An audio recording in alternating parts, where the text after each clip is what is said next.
নমস্কাৰ, কিংখাপ চানেকিৰ পৰা মই দীপালী তালুকদাৰ দুযোৰমান কটন নুনি দেখুৱাব ওলাইছোঁ।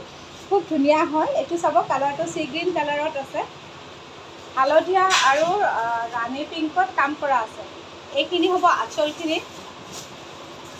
ইয়াৰে ছাইড পটিকেইটা য়েল্লত থাকিব। এইটো কালাৰ বহুত ভাল লাগে, চবেই ভাল পায় বাৰু। এয়া চাব, চাদৰখন গোটেইখন এনেকৈ এটা এটা ফুল বচা আছে দেই, অলপ ডাঙৰকৈ ধৰিব পাৰিছে চাগে।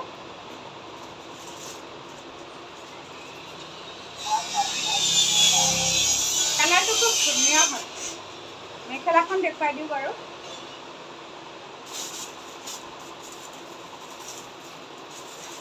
এয়া চাব মেখেলাখন,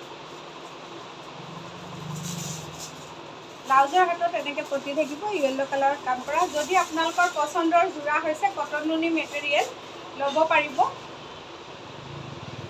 প্ৰাইচটো এতিয়া কৈ নিদিম, মেছেজ কৰিলে কৈ দিম, ঠিক আছে বাৰু। যিহেতু চবতে গমেই পায় অফাৰ দি আছে, ময়ো অফাৰ দি আছোঁ বাৰু। যদি ভাল লাগিছে মেছেজ এটা কৰিব।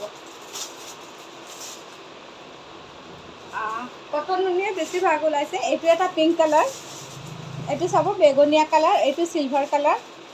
এইখিনি আঁচল হ'ব, তলৰখিনি এনেকুৱাকৈ। এইটো খুব ভাল লাগে, ধুনীয়া দেখি। এইটো হ'ব ফিক্স পাৰি,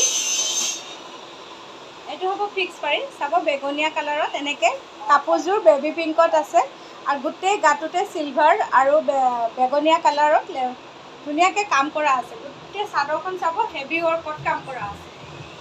আৰু ইয়াৰে ছাইড পট্টিটো